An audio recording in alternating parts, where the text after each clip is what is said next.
Hello students, I hope you all are utilizing your lockdown period to increase your reading and writing skills.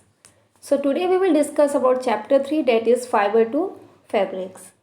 Students, have you ever noticed that the clothes we wear feel very different?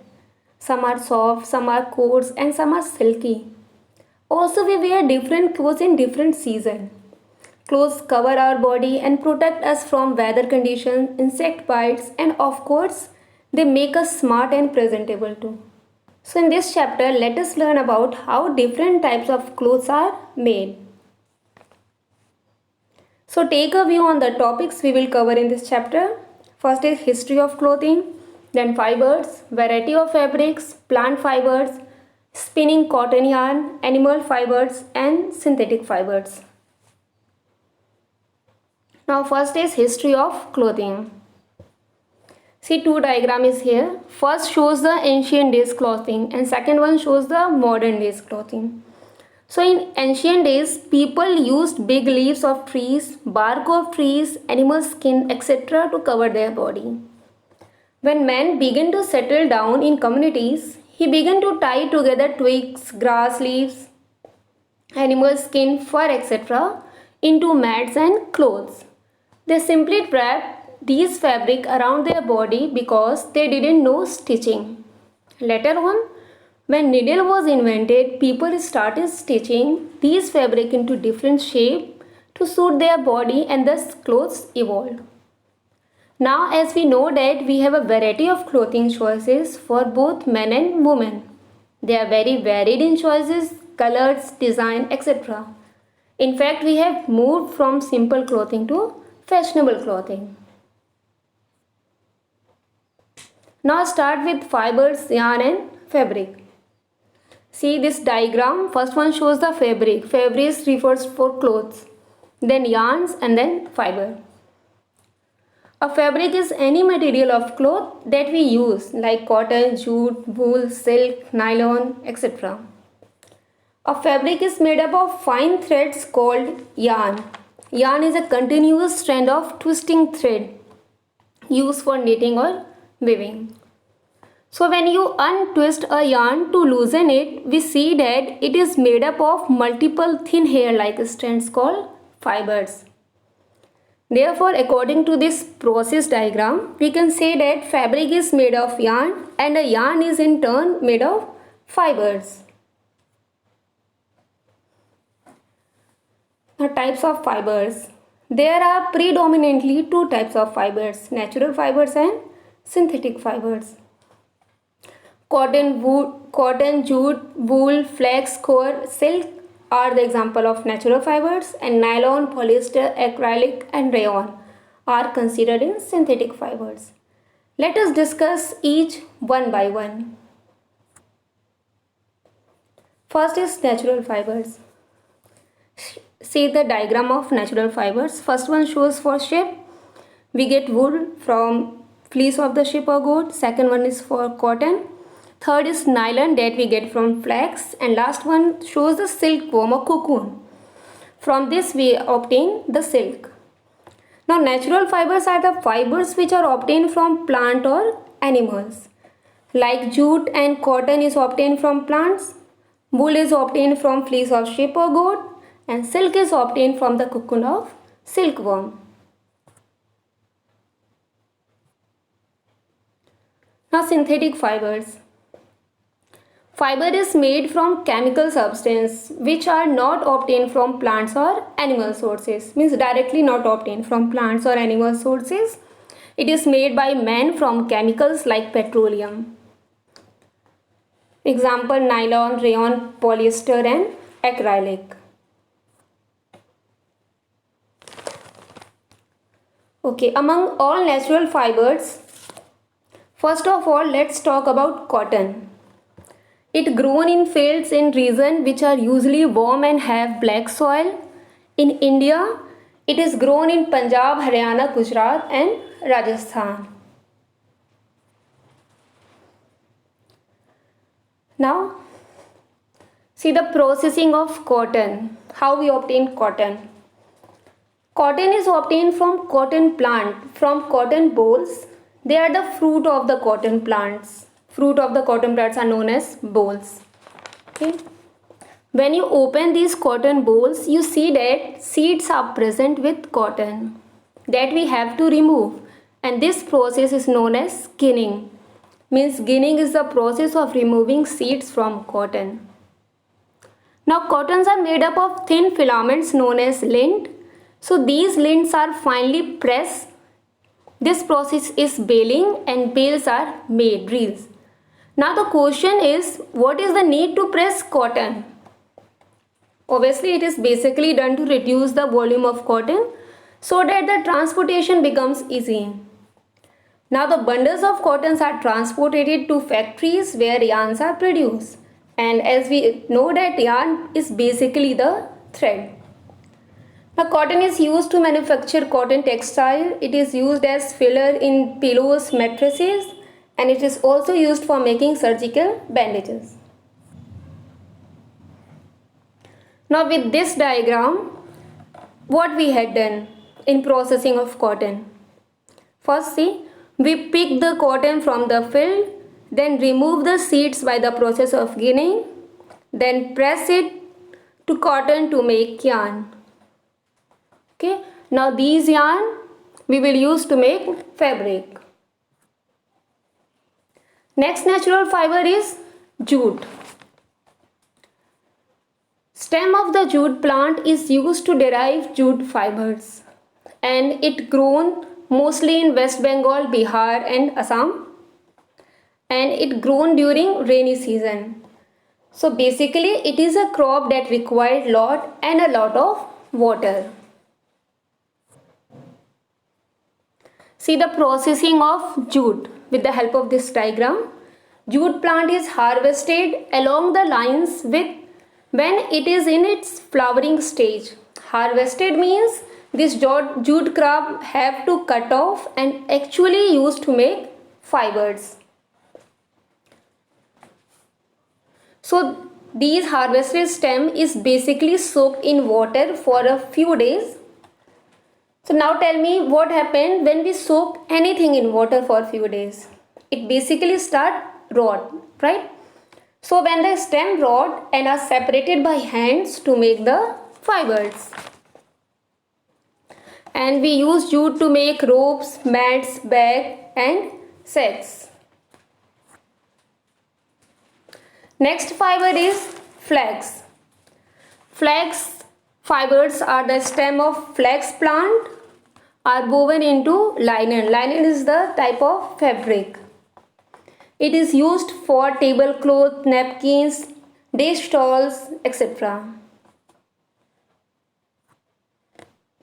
Next one is core. Core is a fiber that we get from husk of the coconut fruits. In this also it is same as jute. Coconut are kept immersed in water for few months. The husk is separated from the nuts. The husk is then beaten with wooden mallets to get fiber. And thus we obtain to ready for the next process. It is used for making ropes, mats, nets, bags, etc. Now, after we get yarn, next process is spinning. Spinning is the process of making yarn from fibers. It is a large number of fibers from cotton wool are drawn out and gently twisted in such that the fibers get together to form the yarn. And in starting, devices used as chakli or charkha, in modern days machines. Charkha, all of you are familiar for this. Charkha is the wheel which was popularized by Mahatma Gandhi when with an intent to promote in-house hand-woven Indian cloth market. After spinning, yarns are made into fabrics. Now the yarn thus obtained is made into fabric usually by weaving or knitting. Weaving is the process of arranging two or more yarns together to make a fabric. Weaving is done on looms as shown in figures. Weaving is either hand operated or power operated. Power remains with machines.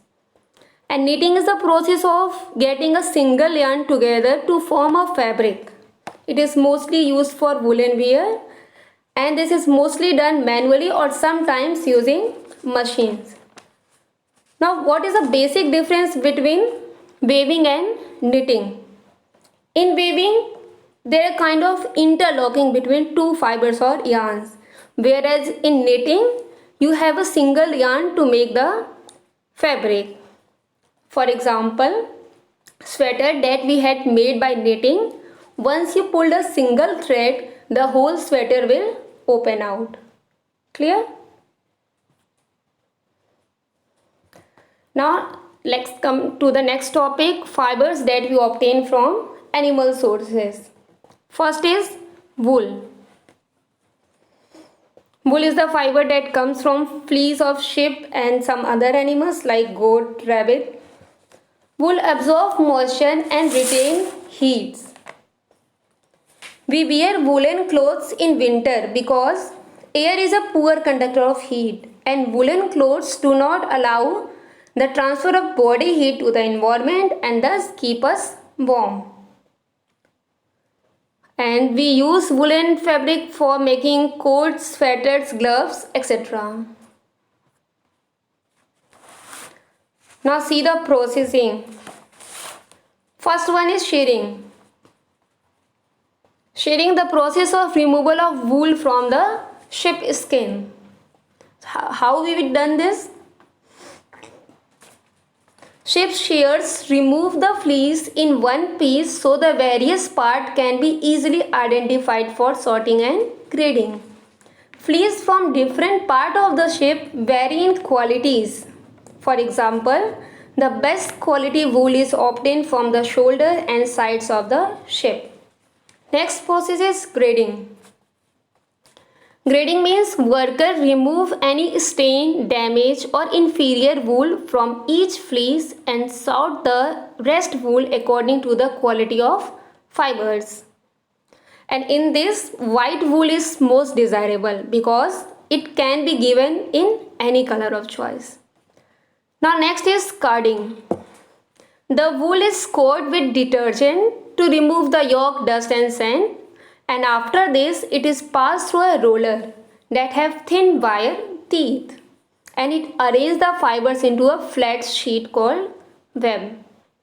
Now after this, last one is spinning, the process by which the fibers are gathered together and drawn into a long rope, then twisted into yarn. Now see the diagram, what we have done. First is shearing, removal of fleece from the body of sheep, then washing it, then guarding, make it flat, then yarn is obtained, and then spinning process. Next is silk.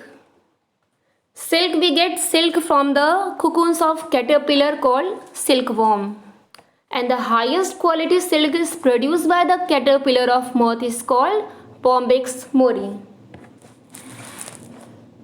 There is a practice of rearing silkworm for silk production and it is called sericulture.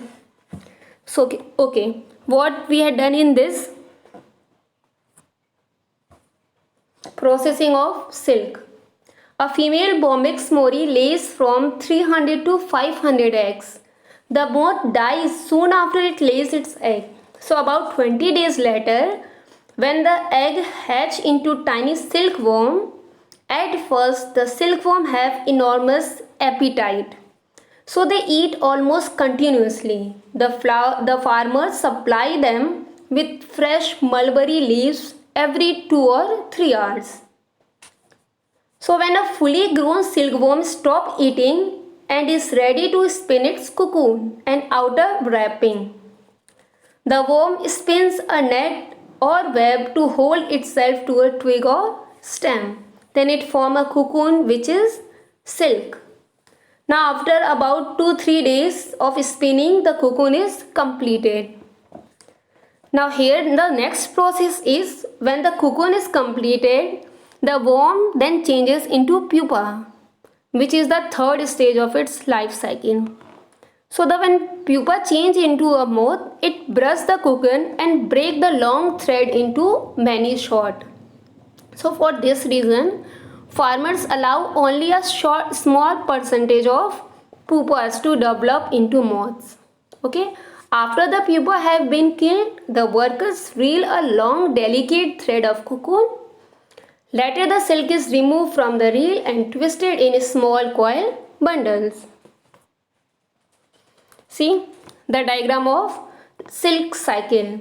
First silkworm moth, then moth laying eggs, then young silkworm filling the mulberry leaves, then they lay eggs, then silkworm making a cocoon. A complete silk cocoon is done.